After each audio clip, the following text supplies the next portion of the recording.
It's not a coincidence that he's following an esoteric fascist account, you know? How many esoteric Hitler accounts are you following, Jonas? You know?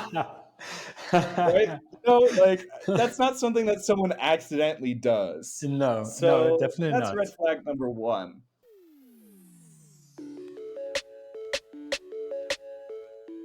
Hello and welcome to DeFire, the crypto podcast that cares about your mental health.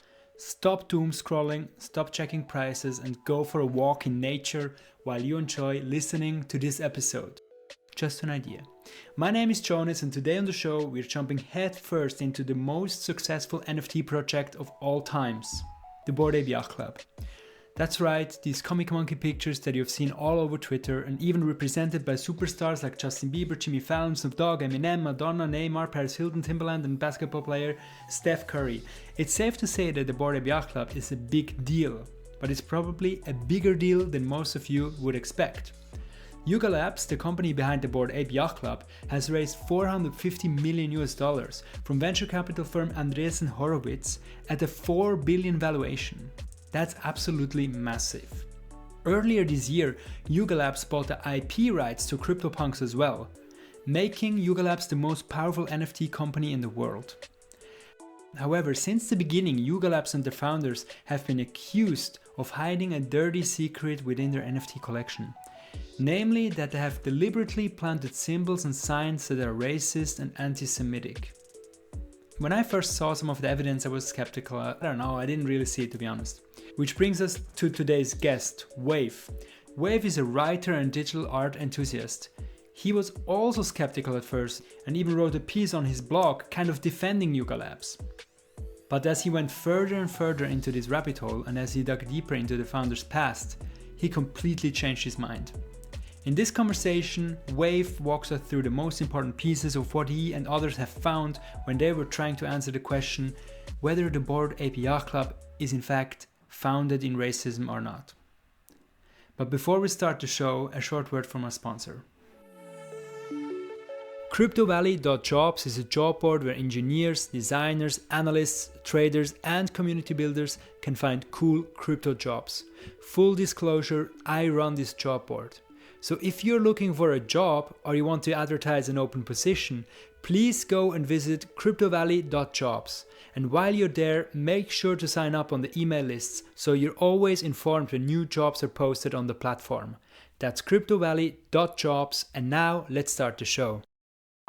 You want to remain anonymous on the podcast, and we always respect that. That's kind of like in the crypto culture. But could you just maybe outline quickly why you would like to remain anonymous?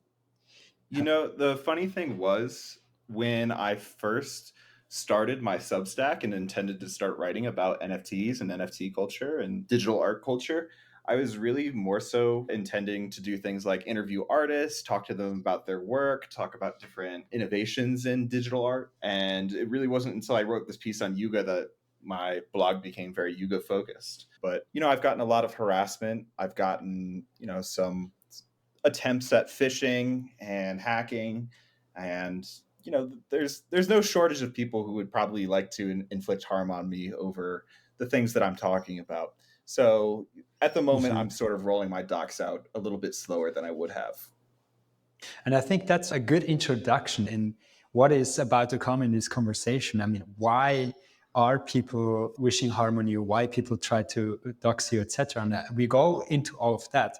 But I think it makes sense to go like in a chronological order, where we, get a little introduction in who you are, and then we take it from there and go into the bigger story. Yeah, sure. Just broad strokes about myself. My background is in literature. That's where my expertise is. So that's part of how I got wrapped up into this drama. And, I'm also a big fan of pop culture, music. I love riding motorcycles, art, movies, all that kind of thing. And then as far as NFTs, I first got into NFTs by Top Shot because I'm actually like a physical collector of basketball cards. I'm a big NBA collector. Pokemon too, I do. And that's what initially drove my interest into NFTs. And so, yeah, I've been dabbling in them ever since. And you also told me that you are ethnically Jewish. I'm not sure if you want to share that, but I think it's It adds, flavor to the whole discussion that we're going into that touches on racism, anti-Semitism, etc. Are you okay with sharing that? Absolutely. I do think it is really important context. So, yeah, I identify as ethnically Jewish, not religiously or culturally so much. And so, from a young age, I was raised around Jewish people. And even though my parents were not Jewish, they were very supportive of exposing me to Holocaust literature from a young age. So, I started with a book called Number the Stars by Lois Lowry, probably in third or fourth grade. And that really captured my heart and just my imagination in terms of trying to understand this historical event, how it impacted people, and how it continues to impact our culture to this day. I can only imagine being exposed to such material at such a young age. Do you remember like how you felt when you learned about that stuff? I mean, Holocaust, that's super heavy history that must be hard to digest as a child. Yeah, and I mean, obviously, at that age, I didn't really have the mental faculties to fully grasp it. But like I said, there are a lot of books for young people out there, starting as young as 8 or 9 years old, to help you learn and build empathy for those who suffered or those who perished in the Holocaust. So let's jump right into what we are going to talk about today. And Let's it's do it. about Bored Ape Yacht Club, Yuga Labs. I think most of the people listening to this podcast are aware of what the Bored Ape Yacht Club is, also heard Yuga Labs, and they also might have heard rumors or news pieces about evidence of racism, white supremacy, and anti Semitism hidden in plain sight in their NFT collection. Can you just paint a picture of what we're talking about here? Yeah, it can be difficult to summarize because it's so broad and so sweeping, and there are so many different rabbit holes that you can fall down. But I think if I were to summarize it for someone who wasn't aware, I would say that from day one, the Bored Ape Yacht Club has received accusations of being founded in racism, and that ranges from things including some of the traits that the apes have, so some of the clothes that they're wearing, namely. It ranges to the logo, which I personally feel is both anti-Semitic and racist, and it can range to, certain things about the founders' past that have been uncovered in the last couple of months, and how their experiences and their cultural tastes came to shape the collections they released. I would also say a huge part of it is what I'm calling the Confederate Coda, which was a reference to a Confederate general that they planted very prominently inside of their other side collection, which is their metaverse that they're developing. And they essentially left that unchanged until after I confronted the founder about it over the phone. And then I would also say, too, that this is a little bit harder to make sense of at this point, but we are getting hints of something called esoteric fascism around the edges, and that there were elements of accelerationism built potentially into some of the stuff. Initially, that was something I was very skeptical of, but now we're starting to see some of the contours of that stuff come together.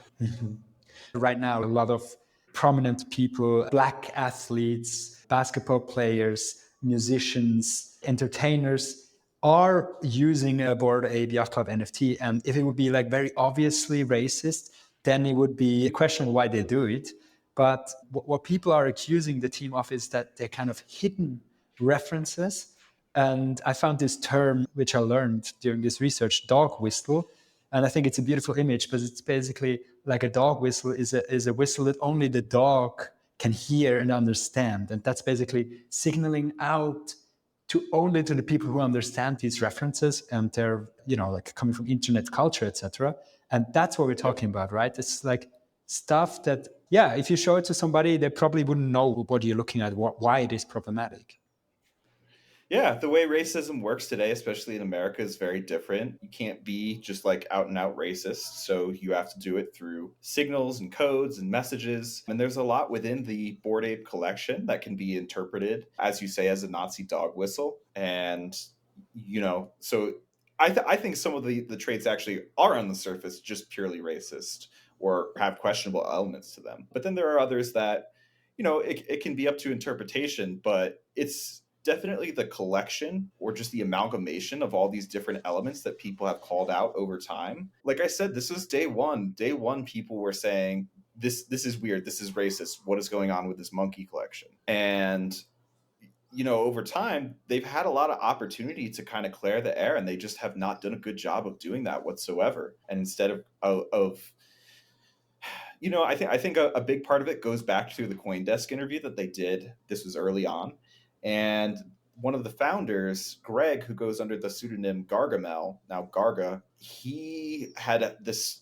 quote where he quoted Hemingway's iceberg theory, which is essentially the idea.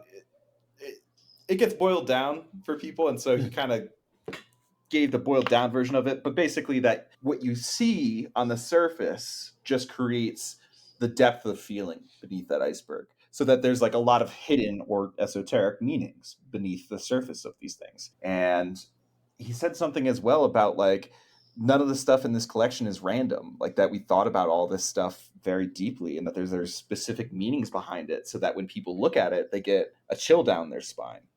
So they've been on the record saying that they had this very specific design architecture behind their creative choices. And yet they refuse to explain to people, where these creative choices came from. They're just completely silent on it.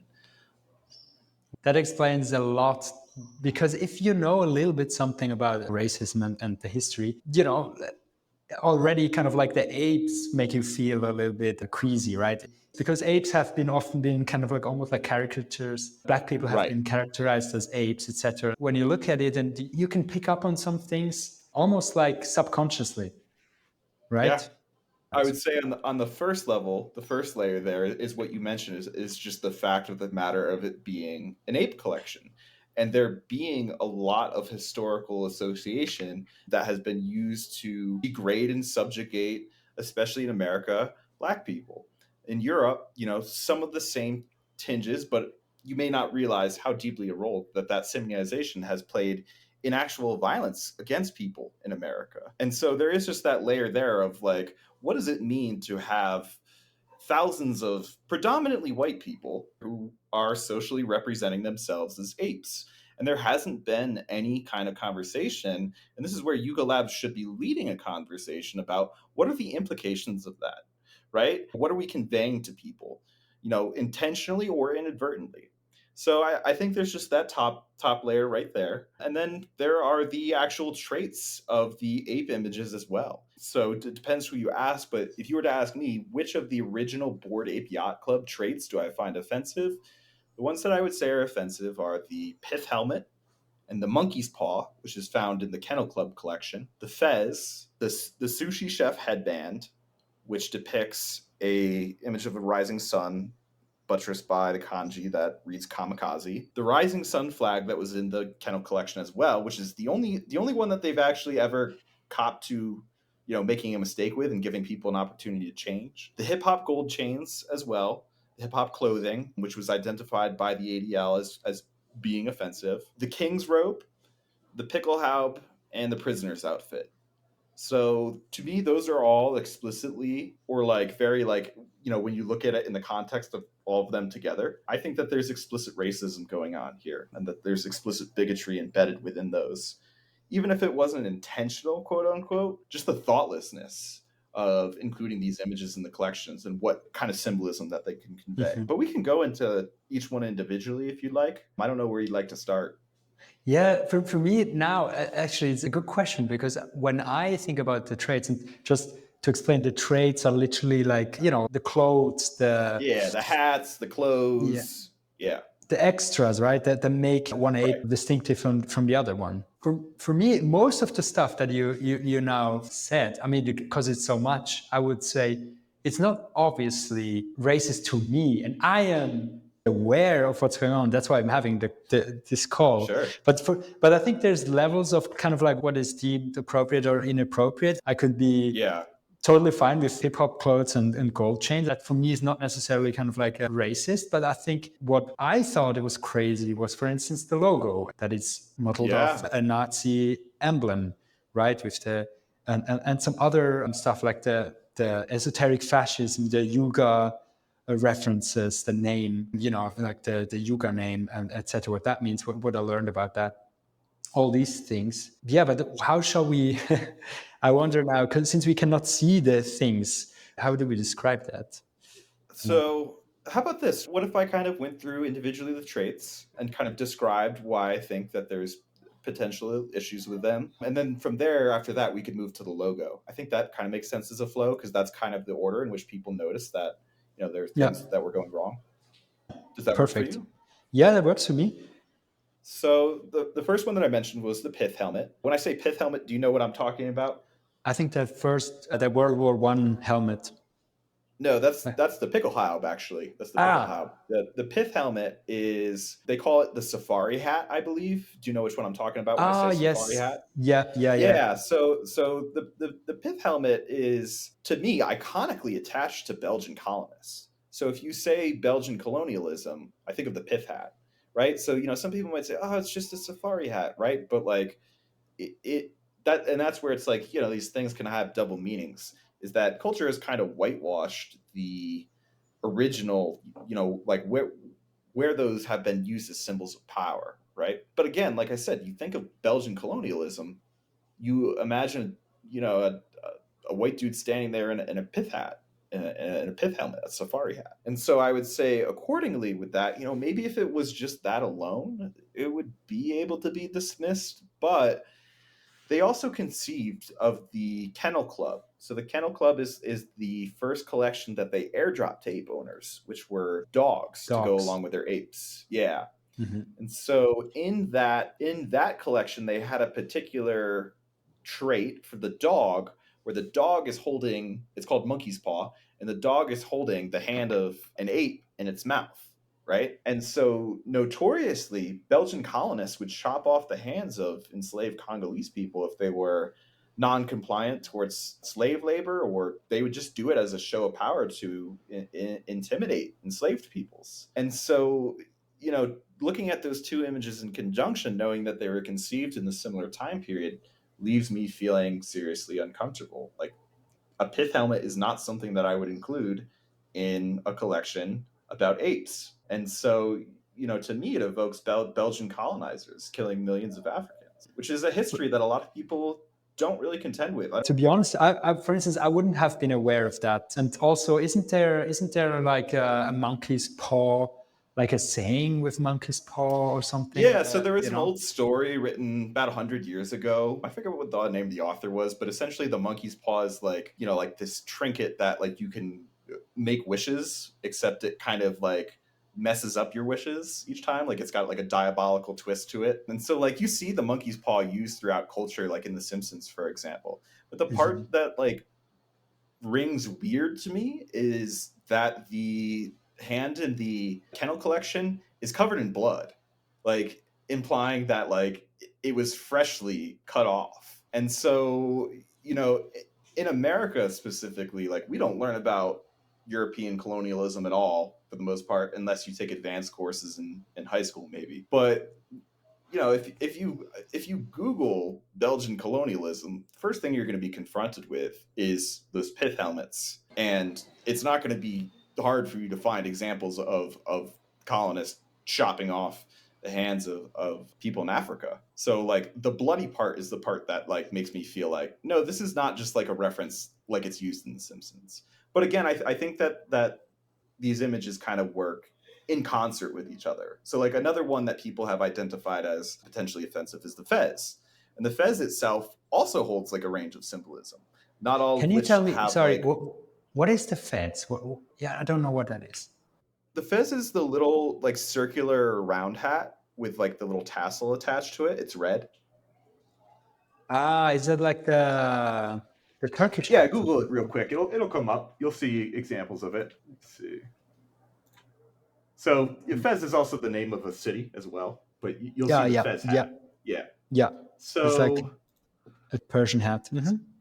so again, in Africa, this is very much viewed as a symbol of colonialism because it has like a lot of association with France and Belgium and stuff like that. So most militaries in Africa have done away with the fez, and notably, it was also worn by Nazis too, who put the Totenkopf on it. So it's like again one of those things that's like independently, yeah, maybe it's not, maybe and maybe there was an intention, but again, you already have one element which is historically attached to colonialism, then you have the second one, right? So it's kind of like how these images work in concert with each other. I think the next one that I had mentioned was the quote unquote sushi chef headband, which is like it's a white headband around the top of the ape's head. And in the middle of it has the logo of the rising sun. And on the sides of it, it has kanji characters. And I'm not sure if you're aware of this part, but the kanji characters say the word kamikaze, which is the name that was used to describe fighter pilots from the Japanese military in World War II, which engaged in suicide missions. And so it's weird that they picked those kanji characters. It's like, why did you guys could have picked anything? Why did you pick kamikaze first? Because a lot of Americans, the first thing that they will think of is Pearl Harbor, because that is where a lot of historians will point to like the first example of a kamikaze attack. So the word kamikaze is weird to begin with. I think calling it sushi chef headband is also kind of strange. Not that, I mean, obviously sushi chefs do wear this style headband, but like, I don't know, kind of strange not to actually just use the term. And then the other thing too is, I think people don't realize this, is that the rising sun is a very controversial image. And I'm not here to say, exactly what it means and how people should interpret it. Japan itself can be very divided over, what it means. I would say probably older folks who are more traditional in Japan tend to not see it as a problematic image, but younger folks in Japan often do take issue with it. So it's just like, why would you introduce that into the collection? It's just not necessary. And again, goes along with that theme of imperialism, colonialism, right? And that like, like, why is there not a fire helmet, for example, like a firefighter's helmet? If you're trying to come up with what should we put on these cartoon characters' heads, fire helmets, something like that. Why are there all these like really oddly specific creative choices being planted in here? The traits that you pointed out to me, yeah, I wouldn't have known that or understood that, to be honest. And I think a lot of people would say, like, we are in a time where whatever you do, somebody will get offended, right? The term cancel culture was probably the word of the last years. How do we know that this is not just somebody going through an immensely successful NFT collection and now cherry picking things to tear it apart or try to cancel it? How do we know that? Yeah, well, I mean, first of all, I'll just speak for myself. I think the word cancel culture is just like a funny word to begin with. I think that's maybe a whole separate discussion. But to me, freedom of speech is extremely important. I value freedom of speech very highly. So I'm not saying that like, oh, they shouldn't have a right to put this stuff out there. What I'm saying is that like, if this stuff doesn't mean the nefarious versions of how people are interpreting it, why aren't they coming out and explaining what does it mean then? Why did you pick these very specific images? And these guys have positioned themselves, Greg and Wiley have positioned themselves as these like intellectual titans, these super well-read guys who are just very educated about politics and very educated about literature and very educated about history. I don't know if I think you said you didn't catch the Nelk Boys interview, but he made a very insulting comment about, basically said that people who see this stuff have to be stupid. But for them, it's like, okay, if you guys are so smart, if you guys know everything so well, and if, like Greg said, none of this stuff is random, right? You had to think about this stuff at some level. And so for them to say, oh, we don't know about the Civil War, we don't know about World War I, we don't know about World War II, we don't know about punk culture, we don't know about motorcycle culture, that it becomes like, well, what do you know?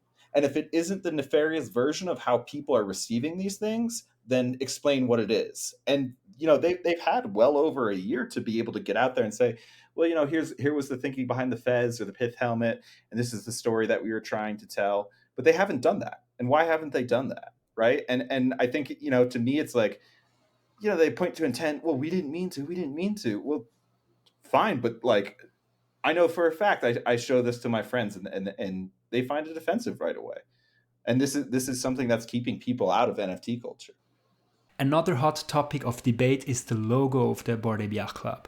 It has a circular design, in the middle is an ape skull on a black background, and when you compare it side by side with a neo-Nazi logo, you can't deny that they show some unusual similarities. So, yeah, you tell me, what do you think of the logo? I'm curious, what are your thoughts on the logo, Jonas?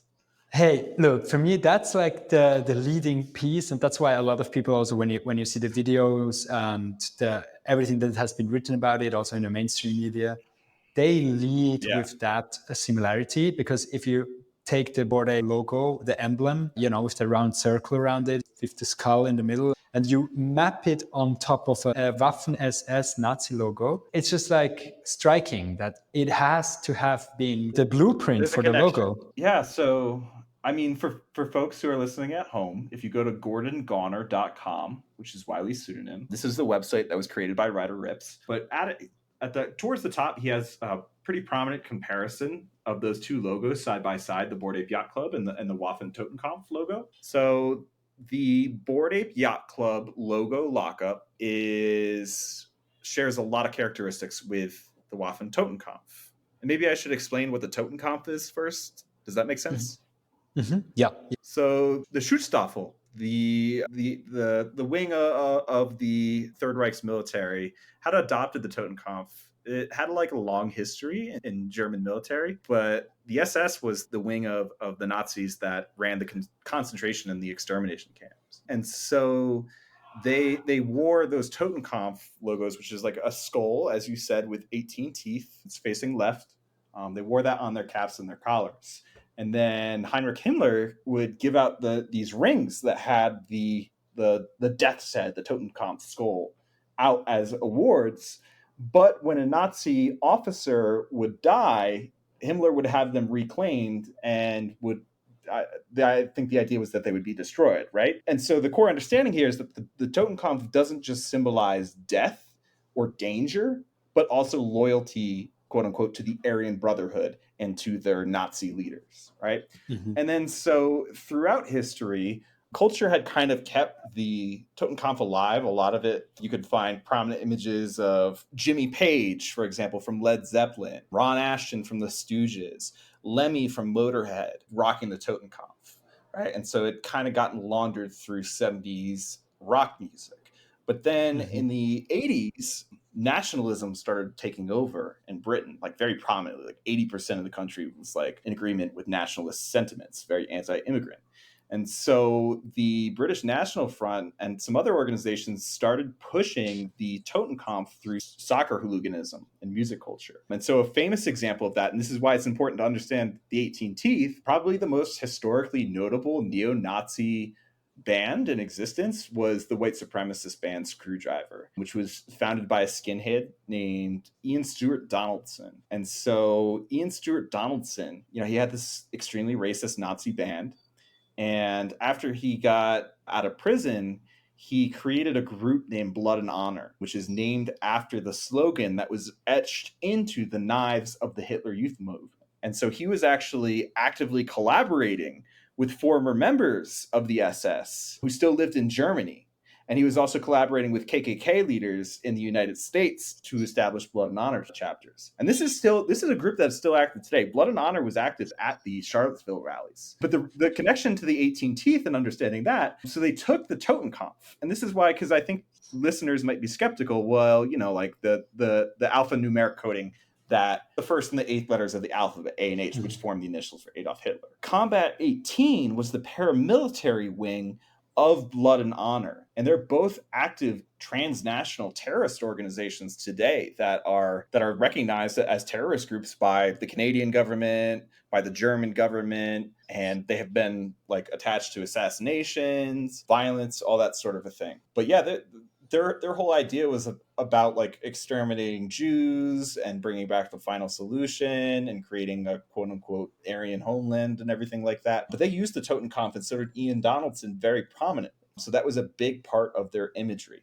And that's part of why those 18 teeth, that's such a specific no-go in design. It's something that's supposed to be untouchable because it calls upon violently hateful culture and history. And not just like history, but groups that are still active today and still using those logos. And so to bring it back to the Bored Ape Yacht Club logo, there's a specific version of the Totenkampf logo that Ryder has identified. There's actually an artist, I think, who brought it to his attention. But when you put them side by side, the similarity is, it's I don't even know how to describe it. So I think even just quantifying it for people is, so here's the things that they share. They both have a black and white color scheme, which okay. They both have the text wrapped around the emblem in a circular manner. So on they've got Bored Ape Yacht Club kind of wrapped around the emblem in the center. And so far, this is all pretty standard design stuff. But then in the middle, the centerpiece is an emblem which is facing at an upward angle, and it's facing the left, and both of them have 18 teeth, right? And that's what I'm Mm-hmm. saying. That concept of 18 teeth is supposed to be untouchable in design. And to me, I mean, I have to believe that people like Wiley, who says he's a hardcore punk fan, and Gaio Siri, who is also like very involved in punk music too, like they have to know who Screwdriver is. It might not be a name that carries to everyone, but like anyone who's into punk music, especially that era, knows exactly who Screwdriver is. So then Mm-hmm. you also have, like, right next to both of them, you have the emblem buttressed by a pair of initials on both sides, the BAYC, and then for the Waffen Totenkopf logo, it's got the SS on both sides. And then notably, and this is why Ryder feels that this particular Totenkopf image was probably used as a reference, they both have ragged edges around the side. So, to me, there's no one's been able to show me any examples of any kind of logo lockup that resembles this in any way whatsoever. People like to be like, well, there's skulls, and obviously there's text wrapped in radial design, but there's not logos being used out there in the world. And if people have examples, I would love if they could send them to me. There's just not examples of skulls with 18 teeth that are designed with all these specific logo layouts. Mm-hmm. Yeah, but it's interesting because following your Substack, reading what you've written, you came out and looked at the collection, and you wrote actually the first piece was kind of defending Yuga Oh yeah. Labs and the founders, and it was also about a thing that somebody felt offended by it, and I think it was because one of the founders, and we have to introduce him now. One you already named, Greg Solano. The other one is called, where is his name? Wiley. Wiley Arno. Wiley is the one that I had the phone call with. Greg I've spoken to via DM, but he's a lot more reticent. Wiley's got a big mouth. Yeah. And for a long time, these founders have been only known by their Twitter handles. They were anonymous. They have represented themselves also in fashions that are questionable. And one of them was Gargamel, which is like the Yeah. bad guy in the Smurfs, right? That some Yeah. people have said that it could be seen as a kind of stereotype of like the greedy Jewish guy with the nose and like being a bad person, etc. But you came out defending Greg Solano in that case, saying that you don't think that's the case. How is that different from the other trades? Or can you tell the story? I think it would be interesting to dive deeper Yeah, let into me that. tell the story. Yeah. Yeah, for sure. So first of all, yeah, that the first piece I wrote was called On Gargamel, right? And it was specifically focusing around one specific claim. And it was very defensive in support of Yuga, I would say. There were elements of it that were like critical or questioning, but anyone who read the whole thing definitely walked away with the idea that I was defending Yuga from these allegations. What I would say to put into context was I would go back to the beginning of the piece because I didn't say that look, there's nothing weird going on here. I said that I remembered feeling discomfort at the time where Bored Apes minted and looking at the pickle haub and looking at the safari hat, and that that there were discussions on social media like from day one about people finding issue with what was going on here. And I also said I was really bothered by the recent inclusion of Stonehole Jackson, that they had the audacity to include such an offensive reference, such a racist reference, so prominently in the collection after months and months of all these accusations of them initiating the lawsuit, all that sort of a thing. It's like, how did you guys, like, what were you guys thinking with this? Right. And so, I wasn't letting them off scot free. Mm-hmm. But wait a second. Yeah, now we're jumping in different stories at the same time. I found it interesting, and I think it even adds to the credibility that you first went looking for reasons and arguments of defending them, and then later on, it seems like to me changed your mind about it. Yeah, I think what was bothering me was just like they were so silent through the entire thing, and I was just kind of like, if someone's out there calling you a Nazi, if that happened to me, I would be out there being like, there's no chance in hell, like there's absolutely no way, and I would be addressing these things, and if there were things that people found to be an issue, I would work to change it, right? Like that's it's like a basic level corporate response in modern society. Mhm. So, to me it was kind of about trying to get my foot in the door with this discussion. And I was kind of curious if maybe they would use that piece as like a platform to be like, let's clear the air here, let's address some things. But they really just embraced it as a means to be silent. And what was important was to, is there racism? Is there anti-Semitism happening in this project? And I kind of said at the end of it, I was kind of like, well, like if we're pursuing false allegations, that diminishes like the real work of fighting anti-Semitism. And that's something that I retract now.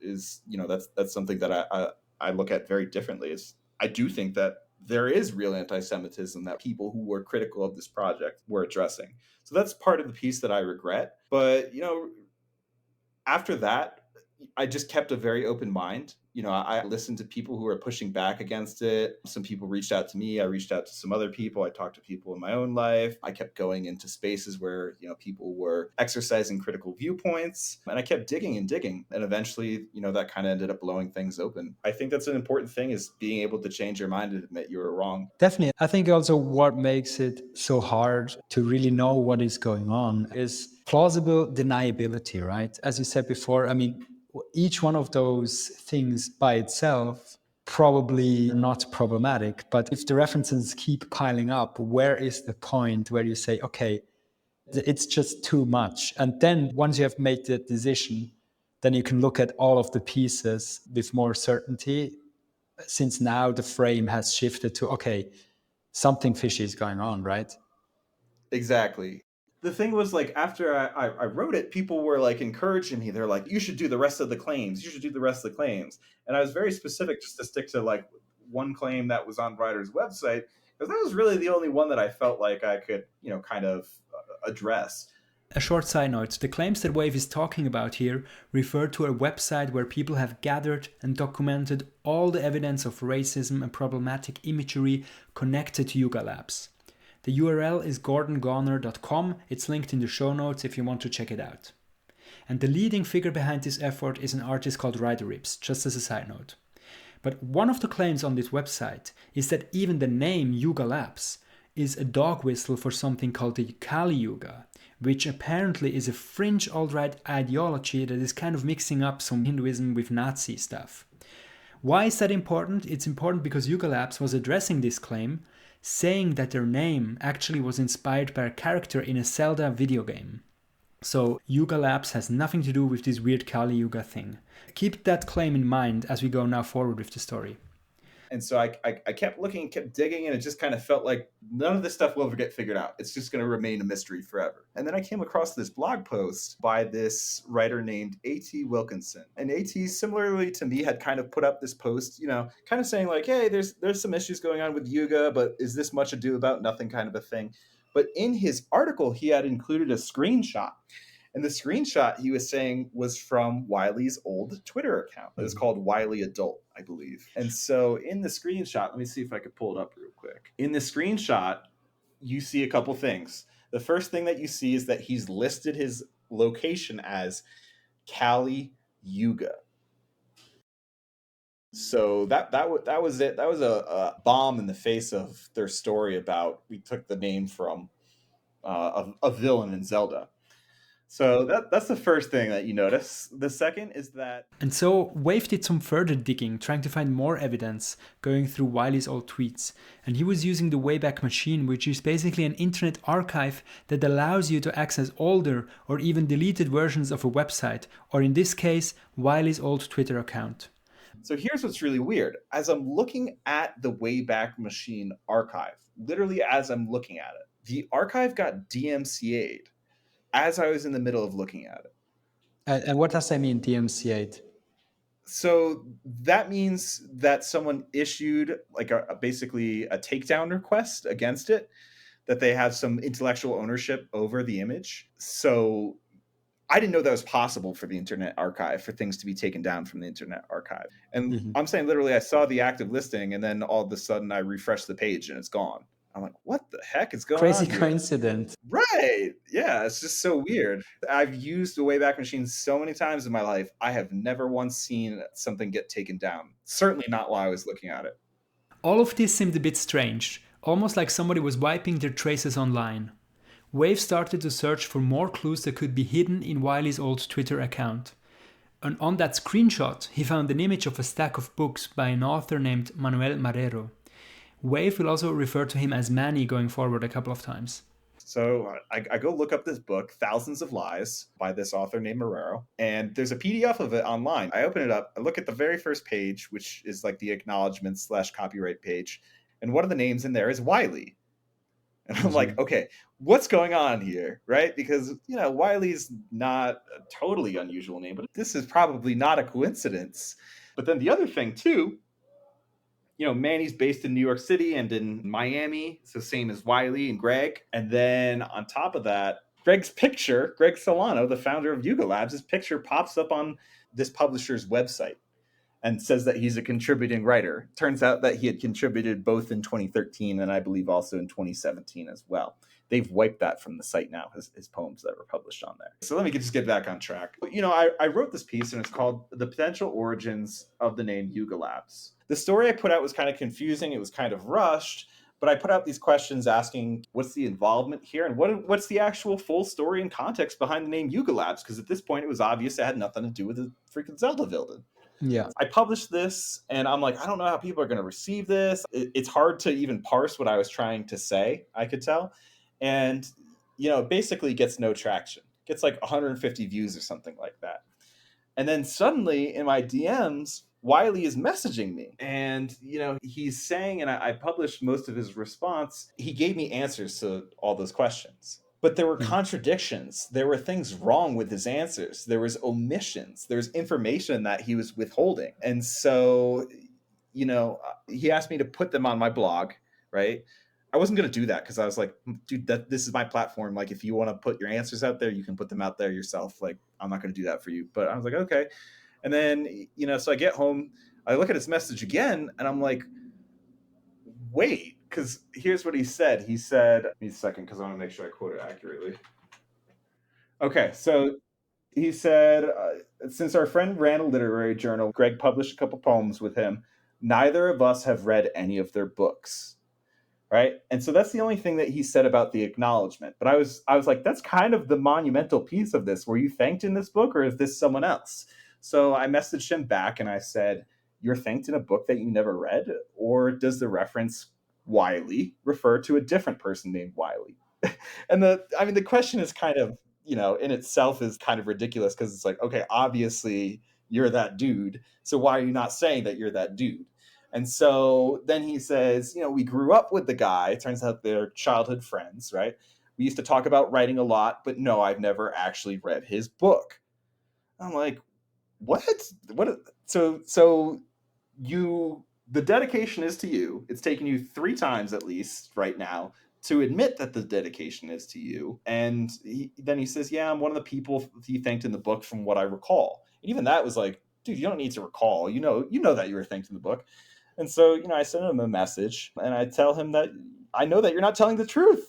Like, this dude thanked you in his work. He said that you're instrumental to epiphanies that shaped it fundamentally. But let's go to the point.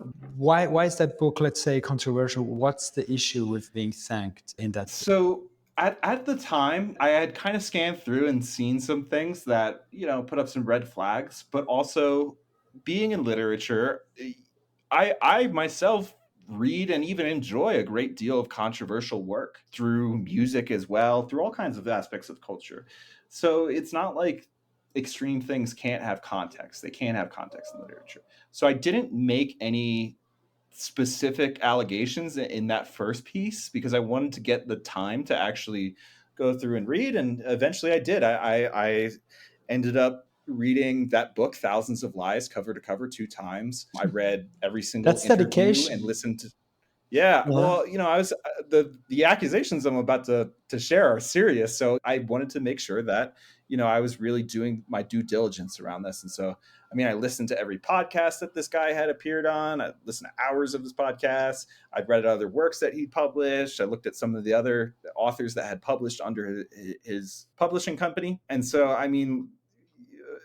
there's so much in this text. The N-word and other variations of the N-word are used over 50 times. There's a particular homophobic slur that's very recurring. It's very derogatory towards Black people. There's a lot of descriptions of rape, what I would call rape fantasies, including incest, pedophilia, racially charged rape scenes as well. Some like things that like you just would never say out loud, you know? Like I said, a lot of pedophilia, some things that I found to be derogatory towards Jewish people, other things that felt like veiled white supremacist language to me. And that's just that one text too.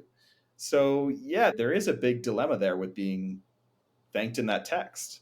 And eventually, when I did talk to Wiley on the phone, he conceded, hey, I've read a few pages of the draft, which still seems to be a dubious claim, right? He's just saying, well, I just read like a page or two and then gave up. But even then, even if you only read 2 pages, the first couple of pages of it, or just any part of it, if you start reading it, and especially because, I mean, he knows this guy, this is his friend, right? So he knows his friend ideologically.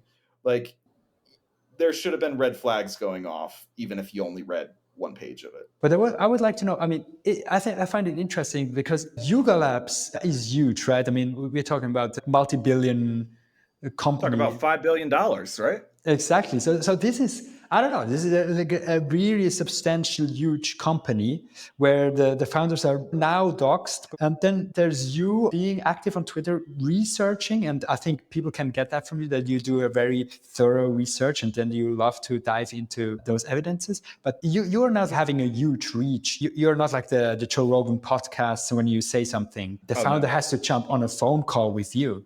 Like, how did that happen? Whose idea was it to call? And why do you think he accepted to go on a phone call with you? And what happened on that phone call? Can you walk us through that? I think that's fascinating. You had this direct access to one of the founders.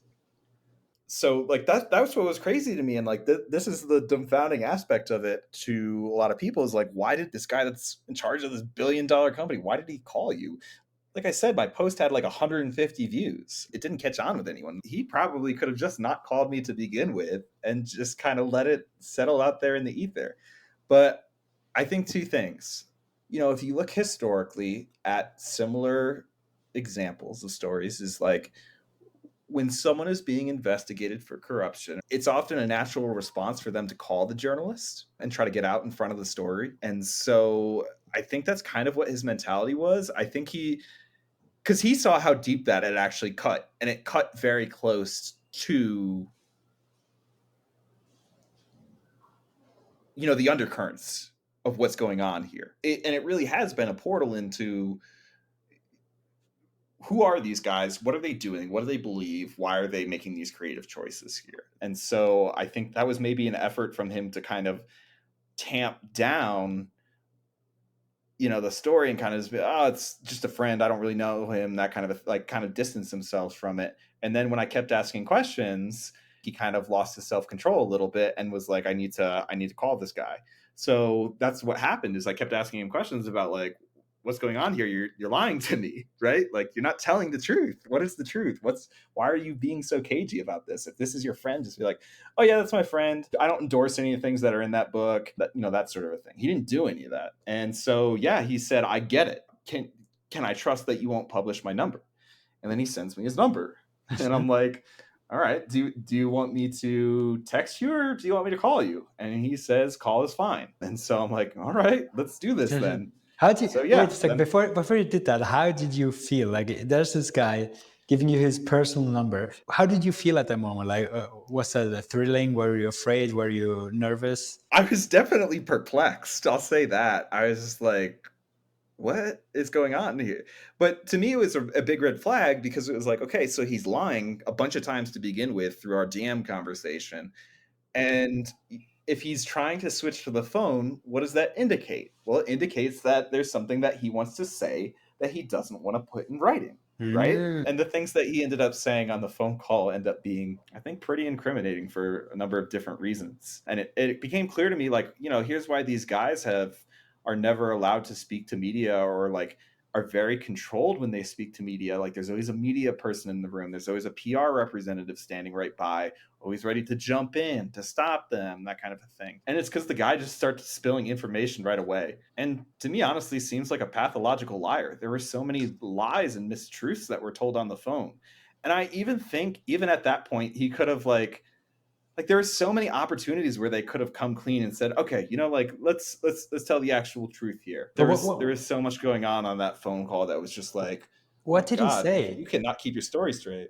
What did he say? I can't get into the specifics of all of it right now. I can get into the specifics around the Confederate Coda, which was definitely a centerpiece in our conversation. In that phone call as I could well. talk to that. Yeah. Yeah, we definitely have to get into that one. The Stonewall Jackson reference. And you explained this to me yesterday, so let's see if I get it right. When you bought the Other Deed NFT, that's basically an NFT that will be revealed for the Other Side metaverse that they have launched, right? They have launched this huge metaverse where you could buy land, and some of the land had valuable characters on top of it. And there's around 50, you told Yep. me. They're called codas. And on Yep. the very first plot of land, and on the very first coda, which is a little character, they have named that character Stonewall Jackson, which is a Confederate general during the American Civil War. Can you explain why that is problematic for people who don't know? Yeah, I mean, we could do a whole nother podcast on it. I'll try to keep my answers succinct here and say that um, Stonewall Jackson was an awful person. He was a white supremacist. He was a person who enslaved people. He enslaved at least 7 people. He viewed black people as inferior, and we know that because there are writings that prove that he believed that they were fundamentally inferior as human beings. And he fought for the Confederacy, which was a group of states that had seceded from the Union in order to defend the institution of slavery. Now, I had also explained to you yesterday, too, the part that a lot of Americans are missing. We have all these statues. Actually, Confederate statues are some of the most popular statues in terms of how many statues there are out there.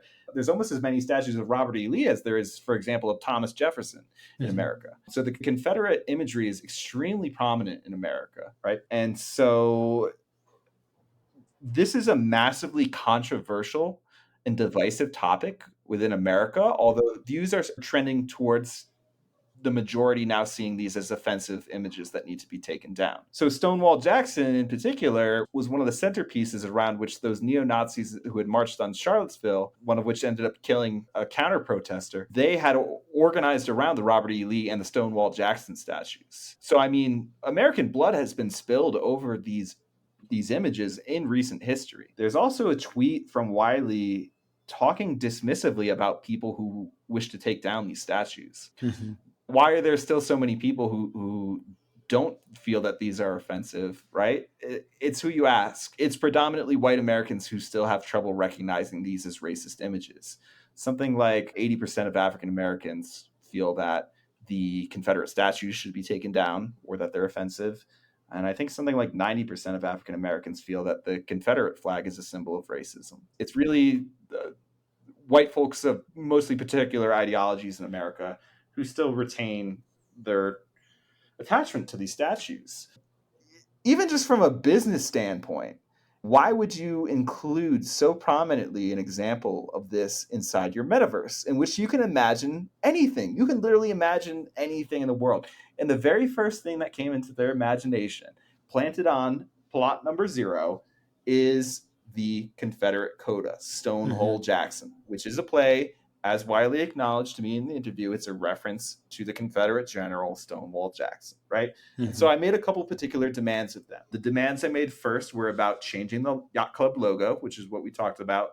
And then I also said, you guys need to transparently release communications around the Confederate coda, because Wiley claimed that they had a conversation that they were going to change it anyways before he'd even talked to me. How convenient. I don't believe that, because they left it in there for almost 3 months. So I want them to prove to us that, hey, what was the conversation? What was the conversation like when people at the company realized that this is in there? What did they say? What did people say? Right. And I'm also asking them to fully change the name to completely eliminate the Confederate reference. They changed it to Stone Holes, which still retains the double entendre. It feels like they're doubling down on their reference. It's still just like the name Stonewall. And so I'm telling them they need to change it entirely. And then also to demonstrate verifiably to us that the Confederate coda was randomly generated on plot number 0, which again is owned by Emperor Tomato Ketchup, one of the Bored Ape founders. So I want them to prove to us this was an accident. The chances we're talking about is close to a tenth of a percentage. There's only, I think, it's like 50 or it's 150. It's a very small amount. I think it might be 150 of these Confederate codas in there. So the odds of this guy randomly getting this coda generated at plot number 0 are astronomically small. So, I'm not accusing them of, hey, you planted this into your plot on purpose. But if they did put it in their purpose, what does that say? Right? What does that say? What does that signal to people? To me, it signals that black people are unwelcome, or anyone who objects to the Confederate flag, that anyone who objects to that image is unwelcome in the other side. So I want them to just disqualify that they had done it intentionally, that they basically created the metaverse equivalent of a Confederate statue by demonstrating that it was random and minted in a manner that couldn't be tampered with. I would quickly also go into the concept of the Yuga and Kali Yuga and serving the Kali Yuga. Can you say something about that? What do you know about that whole concept that seems to kind of connect religious Hindu elements with Nazism? This for me is a new thing that I've learned actually with the Gordon Garner website. I never heard about that before. Yeah. So there's a couple concepts that I'm going to try to explain, and I'll try to be concise with it. I'm not an expert in these concepts, but I think I can explain them. And the two concepts are, first, what's called esoteric fascism, sometimes known as esoteric Nazism or esoteric Hitlerism. Here's how I put that stuff in context. After World War I, there were deteriorating social conditions in Germany. I think a lot of people know that part, right? But because of the deteriorating conditions, there was an opportunity for extreme views to take root, just completely absurd things, because faith in Christianity was faltering. It felt like society was collapsing. And this leads to something called the Volkish movement. Are you familiar with the Volkish movement? Is that in English word wokish, like woke, like No, no, being no. It's a German, so you'll have to help me with Völkisch, yeah. Volk. Yeah, how do you say Yeah, it? Völkisch. Yeah, I think it probably does. Yes. Yeah, Yeah. my German is trash, so you're gonna have to. I'll tell you when there's some German words I might need help with. Mhm. But yeah, so like this movement was essentially the idea that the Germanic peoples are the coming of the Aryan race, right? And that's where that phrase "blood and soil." Do you know what it is in German? What's blood and soil in German? Blut und Boden, I would say, but I'm not 100% Yeah, no, familiar I with. think you're right. I think it's Blutenboden. But that's the phrase that the neo-Nazis at Charlottesville were chanting, right? It's a phrase which legitimized anti-Semitism in the eyes of German people, that Jews were alien people who needed to be exterminated, right? And so they start believing these really far-fetched concepts. And there are other insane theories out there. There's one German leader who said that Newton's theory of gravity was fake, and that the universe was actually controlled by magical ice. And so Himmler, who is like, the leader of the SS effectively and basically seen as the architect of the Holocaust, he hated that Christianity originated from Judaism. Hitler kind of diverged with him on that stuff. Hitler saw Christianity as like, kind of a way to control people. So he was pro-Christianity in Germany, but Himmler didn't like that Christianity was associated with Judaism. So, there's this woman her name is like Helena Blavatsky, I think. Blavatsky, I can't remember exactly. She had extracted imagery from Hinduism and Buddhism, and, kind of transferring through her and through other people. That's where a lot of Nazi symbolism, like the swastika or the SS runes, come from. And the Totenkopf, even too, is a part of Nazi occultism. And so, historians will kind of say different things about this, but there was definitely occultism involved with some of the Nazis. And so, after the fall of the Third Reich, Nazis start dispersing across the world, South America, Asia, different parts of Europe, and they drag this mysticism that had been fundamental to, Third Reich ideology into their post-war fascist ideologies. It's just essentially fancy, stupid justifications for white nationalism at the core of it. The unfortunate part is that these fascist writers have actually caught major political wind in the last 5 years. Prominently, Steve Bannon. Yeah, the founder of Breitbart. Yeah, Steve Bannon has dived quite deep into these thinkers, for example, and we still see parts of Nazi occultism kind of refracted across culture and stuff like Raiders of the Lost Ark, Hellboy. One of my personal favorites is the Wolfenstein games. You know the Wolfenstein games? Yeah, yeah. But there you fight Yeah, against Nazis, right? And yeah. zombies You and fight stuff. against Nazis. Yes, yes. That's why I like them because you're killing the Nazis. Yeah. So there's a lot more to it, and I'm not an expert on this stuff, but that's esoteric fascism in a nutshell. Now, how does this connect back to Yuga Labs, right? Well, first of all, there's so someone uncovered a cache of Wiley's old tweets, right? They found his old Twitter account and were able to basically engineer a lot of his old tweets that he had deleted out of it. They had like a professional website or a professional organization come through and scrub a bunch of stuff, is what it appears.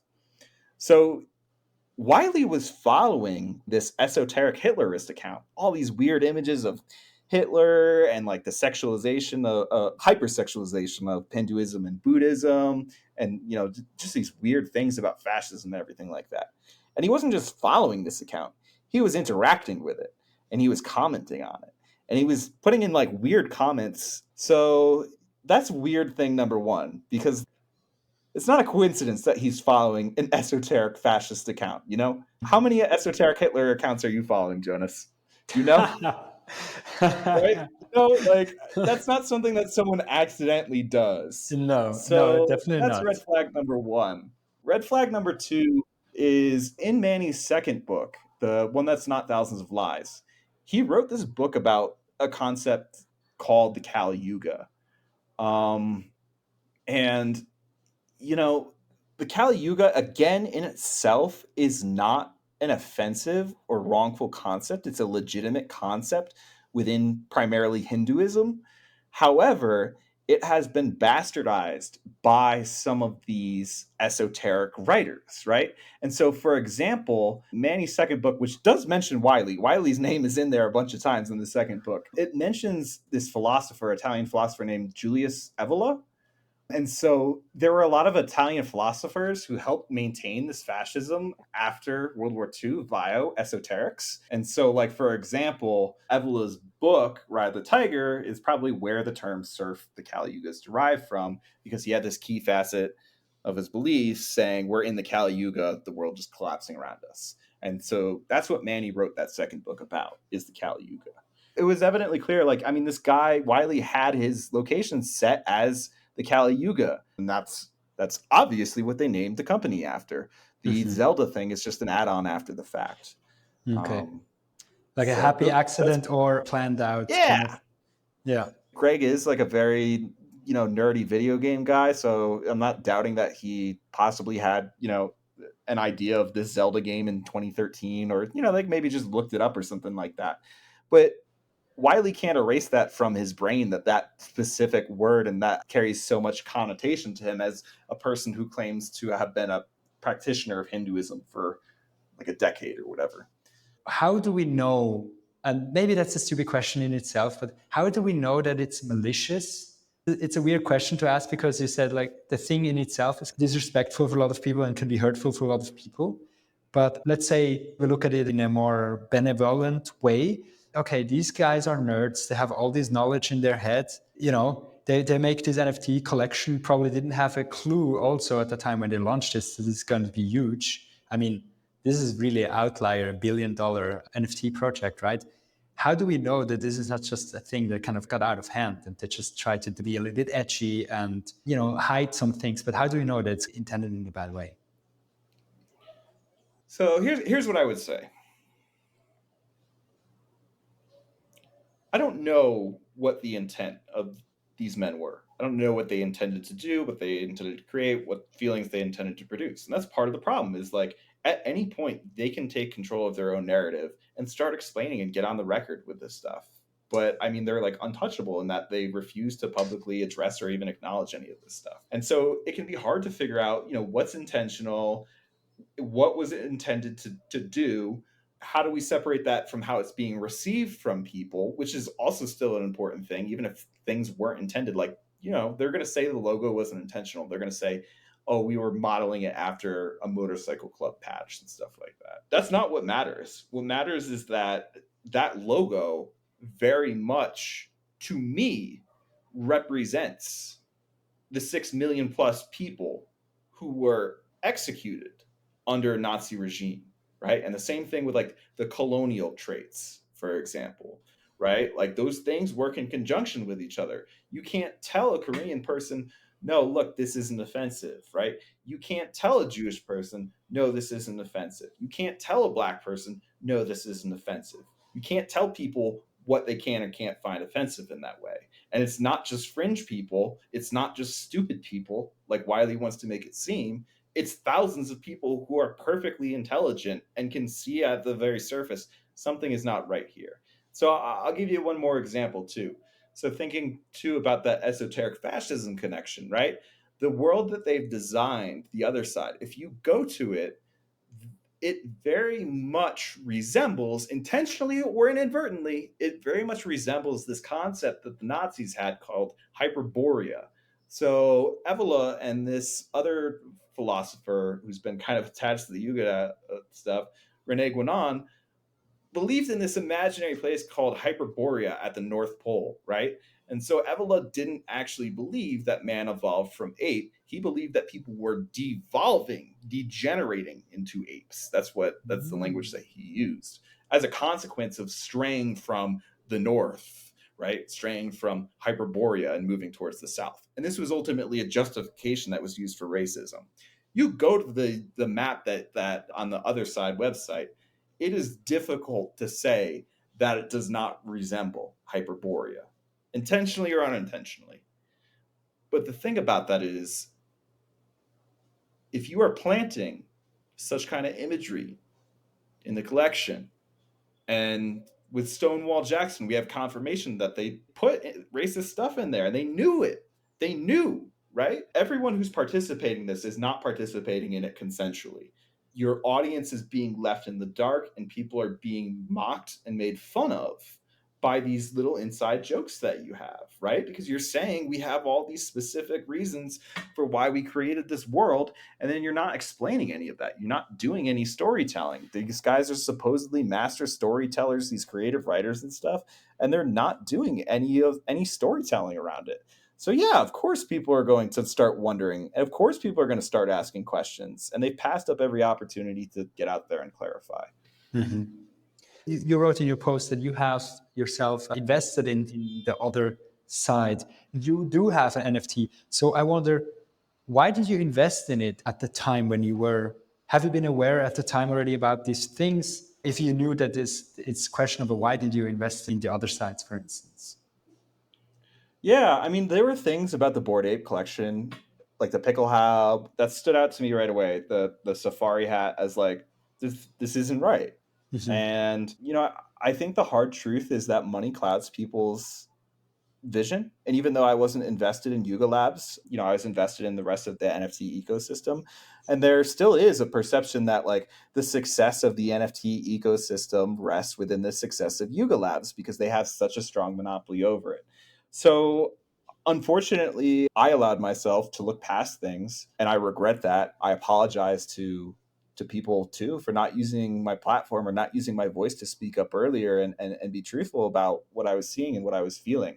But at the time, Nicole was doing this little press tour. She was going on saying the accusations are so hurtful. There's no chance that we could be racist. We're Cuban. Everyone was saying like, oh my God, this is so far-fetched and everything like that, right? Like that's the message that Yuga was putting out there as a company. People are insane for believing this stuff, right? And so, in that faith, I had purchased an other deed before it was revealed. And so that's why I feel that they're acting fraudulently because you represented to your customers, you represented to your investors that, hey, these allegations are outlandish. And then they went and planted very prominently to me what is by far the most racist and serious piece of imagery that they put in any of their collections. The Stonewall Jackson thing, what's going on with this? And people had prominently brought it to their attention. They knew.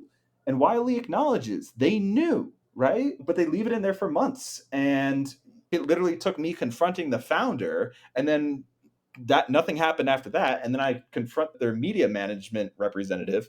And then finally they change it, but they do it in a very shady way. And they don't really even change the name of it. They tried to ignore it. They tried to just sweep it under the rug. And that's very upsetting to me because they're deceiving people. They deceived me. Okay, so Yuga Labs is the biggest and probably almost like only NFT company out there that has sway in the space, right? I mean, they have recently bought CryptoPunks, the very first NFT project. It's probably not the very first, but one of the first and one of the most significant ones. And also the Meebits. All together, they probably are responsible for 80-70% of the value of the NFT space. Where does that leave us? Because let's say I'm convinced that I don't want to support Yuga, but I still like the CryptoPunks. Now I cannot support the CryptoPunks, right? Because the money from the sale will flow to them. What do you think will happen? Where do you see us going from here? I can't make predictions or give financial advice to people. What I can say, and this is my perspective as an American, is that here in America, people are just beginning to reckon that our country was founded on colonialism, that it was manufactured through genocide, pursued via racist conquest, and ultimately built on the backs of enslaved peoples. And so, to me, there are questions that people in the NFT space need to ask themselves. What kind of sacrifices and trade offs are we making as a community when we have this massive multi billion dollar organization representing our entire culture? Is it healthy for NFTs, for just one corporation to have such a monopoly of power and at the same time be so inept, so tone deaf, and so resistant to criticism on so many levels? Are people happy with how Yuga Labs is representing NFT culture? Are their creative choices helping to bring people in, or are they helping to keep people out? How is the mainstream looking at this stuff? Think about what Yuga is trying to get you to believe, that like the founders of this company have basically no existent life before this, that they have just wiped their existence, that these guys were basically like born yesterday, tabula rasa, right? And that they're working to censor critics and people who dare to ask questions. Is this good for freedom of speech? And is this good for the NFT space? And what I will share is that behind closed doors, people are singing a different tune. I've talked to some very prominent influencers who have told me that, they're fed up, Yuga's on their last straw, they've crossed too many lines, but they're not saying that on the timeline. And so I encourage people to speak up and speak out now, because if you continue to wait, Yuga continues to consolidate power. So everyone who looks at this, right, whether they're in NFTs or whether they're outside NFTs, I would say the vast majority of people who look at this know that there's something wrong with what's going on here. What's missing is the courage to understand what we know and draw conclusions. So what I'm saying with that is that the information is out there. So it's not like anyone can sit here and say, well, I didn't know what was going on, right? Mm-hmm. It's just, do you have the courage to draw conclusions and to act on those conclusions? Mm-hmm. And so that's my hope for people. All right. I think that's a beautiful ending word, Wave. Thank you so much for coming on the show. It was really fun to talk about something else. Where should people go if they want to learn more about your work? You could follow me on Twitter first. My handle is Wave Ninja 1. You can also follow my Substack. I recommend just subscribing to it. It's called Surfing the Waves. Yeah. If you're still listening, chances are that you liked this episode. DeFi is not just me, it's also you, the listener. And each day there are more listeners joining, and together we can spread the word about DeFi by giving it 5 stars on Apple Podcasts or wherever you are listening. Send this episode to a friend who might be interested. Check out the website, visit defier.money and click on subscribe to get the new episodes and in the future also blog posts directly into your inbox. Also make sure to follow me on Twitter at DefierMoney. All of this helps so we can continue to produce more episodes more frequently and get the most interesting guests that you deserve. Good night and see you soon.